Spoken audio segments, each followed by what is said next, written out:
Muchas gracias por por ocupar con tu voz el ratito de preparación. Y bueno, has dicho que voy a hacer lo que estaba prometido en el programa, pero realmente es tarde, estamos ya cansados, además es el segundo día, y yo pensando que seguramente no aportaba nada nuevo porque hago portfolio, mis alumnos hacen todas las actividades, hacen vídeos, hacen podcasts, hacen no sé qué, he pensado que en este congreso se ha hablado mucho de esto, me ha dado mucha alegría ver que estamos todos en sintonía, que hacemos más o menos las mismas actividades, buscando siempre los mismos objetivos, con los mismos resultados, y he pensado que no quería insistir, porque vosotros lo habéis contado muy bien y seguramente yo pues no lo iba a contar así de bien. Así que se me ocurrió hacer una especie de reflexión que, bueno, luego la primera parte va a conectar con la tertulia café que tenemos prevista, y es una reflexión que tiene que ver pues con la innovación educativa, los cambios metodológicos que ha habido en la universidad y que hemos visto toda esa evolución en Internet durante muchos años. Estoy hablando desde que nos dedicamos a la innovación educativa y nos dedicamos desde hace muchos años. Yo me acuerdo, no sé si Elena Moltó se acordará, que hicimos un curso de Internet en el año, sería el año 92, 91, 92. Internet nace en el 91, es decir, y nosotros estábamos allí haciendo el curso. Se nos otorgó un correo electrónico que en toda la universidad teníamos 5 o 6 personas, entre ellas Elena Moltó y yo, y lo usábamos para escribirnos nosotras porque nadie más tenía correo electrónico de los que conocíamos. Luego ese ya se nos quitó y se nos dio el institucional definitivo, que es el que tenemos, pero que llevamos en esto muchísimos años con muchísimos interés por poder mejorar nosotras como profesionales y luego poder mejorar también la docencia como somos prehistoria, sí, mejorar también la docencia usando esos recursos que nosotras estábamos aprendiendo. Hemos visto nacer y gestarse y empezar a utilizar plataformas. Pues nosotros teníamos Doller al principio aquí en la Universidad de Valencia, que era bastante prehistórico también, y desde hace unos 6 años, 6, 7 años, pasamos ya finalmente a Moodle, aunque realmente Moodle lo tenemos un poco precintado por algunos sitios. Yo no me puedo quitar mi primer nombre que veréis en la sala, que no lo uso nunca, pero que ahí está. Y no, porque no puedo ni siquiera intervenir en mi perfil. Hemos visto nacer, pues, por ejemplo, Dokios o Blackboard, que también lo usábamos al principio y ahora estamos usando el Collaborate Ultra, que es la última versión. Hemos visto cómo se desarrollaban metodologías docentes, pues los ABP, que ya se estuvo hablando ayer, que es el aprendizaje por problemas o por proyectos, la clase invertida, la Flipped Classroom. Hemos visto también, por ejemplo, cómo se han adaptado metodologías que no nacieron para docencia, pero la docencia enseguida las absorbe y las utiliza, como la gamificación, los juegos serios o incluso, bueno, multitud de actividades, los Breakout Edu, que es una variante de los escape rooms.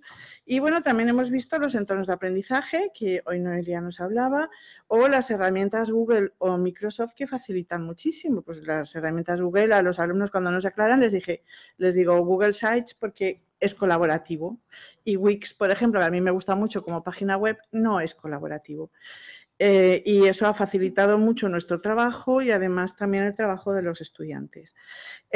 Además, hemos visto también surgir las diferentes realidades, la realidad aumentada, la realidad virtual. Nosotras hemos experimentado en la realidad virtual que nuestro querido compañero, que era del grupo hasta que se jubiló, le llamaba realidad en 2,5D, porque era en la pantalla del ordenador. A pesar de todo esto, siempre ha habido una grandísima mayoría. Nosotras hemos sido un poco las extrañas, sobre todo durante muchos años, que hacíamos estas cosas, que aprendíamos estas cosas, que nos movíamos en este sentido y que nuestros compañeros no entendían. y no entendían y no nos miraban de una manera ciertamente crítica por hacer estas cosas que parecían que era pues que estábamos jugando, ¿no? Que no estábamos haciendo cosas serias. Realmente, como lo decía ayer, yo descubrí que uno puede hacer su trabajo, es muchísimo trabajo, son muchísimas horas de dedicación, pero puede ser muy motivador, incluso a veces puede ser divertido hacer las cosas que hacemos o ver las cosas que consiguen hacer los estudiantes durante su aprendizaje. Hay bueno, la universidad siempre ha apostado, esta universidad y muchas universidades han apostado, sobre todo las que tienen mucha historia, han apostado siempre por métodos tradicionales. Los métodos tradicionales han funcionado siempre y estaba la comparación esa que creo que es puede ser que sea de Adele, si alguien de la Edad Media viene a un aula, reconoce que es un aula porque se utilizan los mismos métodos y se da la clase de la misma manera. Si alguien de la Edad Media va a un quirófano, no sabe que es un médico, va a un quirófano, no sabe que es un quirófano. Nosotros hemos seguido manteniendo esa tradición en la docencia, hemos trabajado con manuscritos y parece que teníamos que quedarnos estancados en una metodología que no podía evolucionar. Y las universidades pues han mantenido ese ritmo tradicional de enseñanza mayoritariamente. Es verdad que hay un documento marco de la integración del sistema universitario español en el espacio europeo en la enseñanza superior. Hay muchas, desde que se creó el espacio europeo de educación superior, han cambiado muchas cosas y se han tomado muchas medidas y se han actualizado muchas universidades y se ha ido abriendo al cambio. Se necesita, en el documento que decía, el documento marco de la integración del sistema universitario español en el espacio europeo de enseñanza superior, que es de 2003, o sea que ya tiene decía, resulta necesaria una nueva ordenación de la actividad universitaria que permita a las universidades abordar, en el marco de la sociedad de la información y del conocimiento, los retos derivados de la innovación en las formas de generación y transmisión del conocimiento. La sociedad del conocimiento requiere innovaciones y cambios en las formas tradicionales de formación, producción, comunicación de la información y en el acceso a los servicios públicos y privados. Es decir, ya en el 2003, que es cuando surge esta unificación de los estudios superiores, Plan Bolonia, etcétera, se tiene en cuenta que la innovación es muy importante, pero todavía han sido muy reticentes instituciones y profesorado a ese cambio. Hay un texto, La competencia digital en la docencia universitaria, que es de 2019, estoy hablando de antes de la pandemia, que dice: tradicionalmente, la enseñanza universitaria se ha fundamentado en un modelo metodológico centrado en el docente, con énfasis en la transmisión de contenido y su reproducción por el alumnado, la lección magistral y el trabajo individual. La adaptación de la Universidad Española al marco del espacio europeo de la enseñanza superior trae consigo nuevas maneras de pensar y hacer en la educación superior, centrando los desarrollos curriculares en la adquisición de determinadas competencias. Hablamos ya de competencias. En la potenciación del protagonismo del estudiante en el proceso de enseñanza-aprendizaje. Hablamos de cambio de rol entre el profesor y el estudiante. En el alejamiento de una forma de docencia basada casi exclusivamente en la clase magistral. Estamos hablando de cambio de metodologías docentes. Y en una enseñanza que debe fomentar aprendizajes no solo conceptuales, sino también aprendizajes procedimentales y actitudinales para desarrollar las competencias necesarias que le permita a los estudiantes desenvolverse creativa y adecuadamente en su entorno, promoviendo situaciones significativas en condiciones similares al contexto real, acercar la universidad al contexto real, a las situaciones profesionales que van a encontrar cuando sean egresados, etcétera. Es decir, se han tomado en cuenta esas necesidades de la sociedad nueva para que la universidad se adecue y se adapte a los cambios que está sufriendo la sociedad.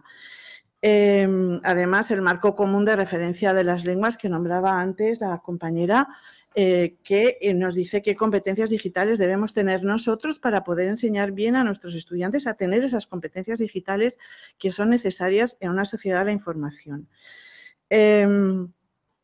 Pero los cambios no han sido efectivos hasta, por desgracia, las condiciones sanitarias y de salud y el confinamiento que tuvimos que vivir. Y es porque la mayoría del profesorado no tenía las competencias digitales adecuadas y no veía necesario tenerlas. Y por eso no se atrevía a dar ese salto. Es un poco lo que nos contaba esta mañana el profesor Carlos Martínez. Desde 2021, desde el Espacio Europeo Superior, se puso en marcha el Plan de Acción de Educación Digital, que es una iniciativa para apoyar la adaptación sostenible y eficaz de los sistemas de educación de todos los Estados miembros de la Unión Europea. En este plan se ofrece una visión estratégica a largo plazo de una educación digital europea de calidad inclusiva. El largo plazo empieza en 2021 y es hasta 2027. En estos años se tiene que hacer la transformación digital que se pretende, o sea, van a ser años bastante movidos. Se aborda en ese documento los retos y las oportunidades de la pandemia que ha dado lugar a un uso sin precedentes de la tecnología para la educación y para la formación. Se busca una mayor cooperación en los estados de la Unión Europea en materia de educación digital. Se subraya la importancia de trabajar juntos en todos los sectores para llevar la educación a la era digital y se presentan oportunidades entre las que se incluyen mejorar la calidad y la cantidad de la enseñanza con tecnologías digitales, o sea, ya la integración, que la integración sea plena. Y para ello tiene que proporcionar unas infraestructuras adecuadas para poder llevar a cabo ese tipo de aprendizaje. A mí me parece muy optimista viendo lo que hemos vivido, viendo lo que sabemos y viendo, me parece además en pocos años cambiar tanta mentalidad, me parece un trabajo, un reto muy importante. Bueno, el plan de acción que se establece en ese documento alcanza dos ámbitos. Uno, fomentar el desarrollo de un ecosistema educativo digital de alto rendimiento con la infraestructura, la conectividad, los equipos digitales, la planificación y desarrollo de capacidades digitales, profesores, todo el personal de educación con una formación en competencia y con mucha confianza digital, y contenidos de aprendizaje de alta calidad con la utilización de las herramientas y las plataformas. Además, el segundo pilar sería mejorar las competencias y capacidades digitales en general para la transformación digital. Es decir, empezar con una alfabetización muy temprana para que se alcancen unas competencias digitales desde muy pronto. O sea, esto implica otros niveles educativos anteriores, previos al de la universidad. Conocer, que toda la población llegue a conocer las tecnologías de una manera cómoda, es decir, que se sepan manejar. Y, sobre todo, también incluye velar que las niñas y las mujeres jóvenes estén representadas por igual en los estudios y las carreras digitales. Es decir, ya es un cambio el que se plantea. Veremos si van a conseguir que en 2027 todo esto sea una realidad. De todas maneras, hay estudios, un estudio de la Organización de Cooperación y Desarrollo Económico de 2018 ya decía entonces que hay menos del 40% de los docentes que están formados, preparados para utilizar las tecnologías digitales. Por eso es un reto todo lo que se proponía el anterior documento que citaba. Que además, más de un tercio de los jóvenes entre 13 y 14 años, esto es de 2018, es decir, son los alumnos que tenemos ahora en primero, no tiene el nivel básico de competencias digitales. Y además hay una gran cantidad, una cuarta parte de los hogares que no poseen ni conexión ni aparatos tecnológicos, no un ordenador. Con lo cual, es una situación que se tiene que ir mejorando, se tiene que cambiar desde varios niveles sociales, culturales, políticos, para poder conseguir esa digitalización que se pretende para que luego la enseñanza pueda tener una digitalización de una manera natural y que no sea algo añadido, sino que todo el mundo sepa manejarse. Todo este preámbulo es un poco para, ahora una cosa un poco más distendida que voy a decir. Los estudiantes que vamos teniendo, como ya se ha dicho, se dijo ayer, lo dijo Silvia, lo dije yo al principio en la inauguración, los estudiantes estos pertenecen a la generación Z y creo que es a la Z casi 2, porque la Z está como dividida. Es una generación líquida, es una generación que se mueve muy deprisa, es impaciente, quiere resultados ya, necesita que se les pida mucho y además se desmotivan y se pierden con mucha facilidad y se distraen con mucha facilidad. Los estudiantes con estas características han ido entrando a la universidad y ahora nos encontramos con que las clases no pueden seguir una metodología tradicional porque los estudiantes que tenemos en estos momentos no aceptan esa metodología tradicional. Yo ayer decía, a mí la clase magistral, una buena clase magistral, una clase magistral de verdad me encanta, porque es estupenda. Pero este alumnado no está preparado ni le interesa una clase magistral. Ni siquiera le interesa el PowerPoint. El PowerPoint le interesa a lo mejor para tener luego un material sobre el que estudiar y no tener que andar buscando mucho. Pero ni siquiera le prestan atención al PowerPoint. Hay que involucrarlos de una manera continua y constante y hay que hacer actividades que los involucre y que los haga trabajar. Porque mi experiencia de hace ya, sobre todo el año pasado y este año, quizás el anterior también, pero ha sido gradual. Mi experiencia es que ellos necesitan estar haciendo cosas porque si no se despistan, se pierden o se ponen a hacer cosas que no tienen nada que ver con lo que estamos haciendo en el aula. Y hay que motivarlos mucho y la cuestión que planteo es que nos mentalicemos porque lo que ha funcionado hasta ahora ya no funciona y va a ser así a partir de ahora. Había preparado, y voy a compartir pantalla para que lo vean en casa, lo veáis vosotros en la pantalla también, creo que es compartir aplicación o compartir pantalla. Bueno, voy a hacer esto y ya me decís si lo veis. Son unos cuestionarios que yo pongo a los estudiantes. Fijaos, este es de estudiantes que están en segundo y en tercero.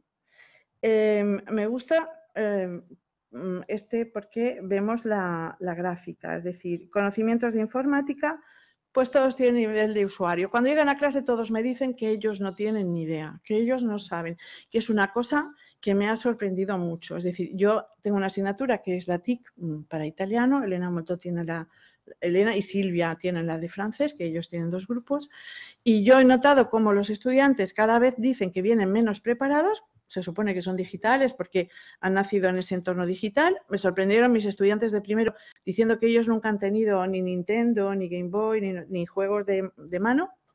Eso es la generación anterior, los millennials.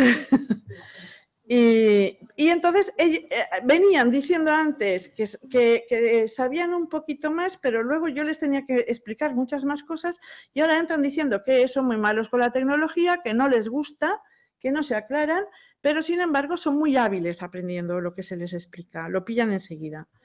Pero tienen ese miedo a la tecnología a pesar de vivir en un entorno y de haber nacido en un entorno muy tecnológico.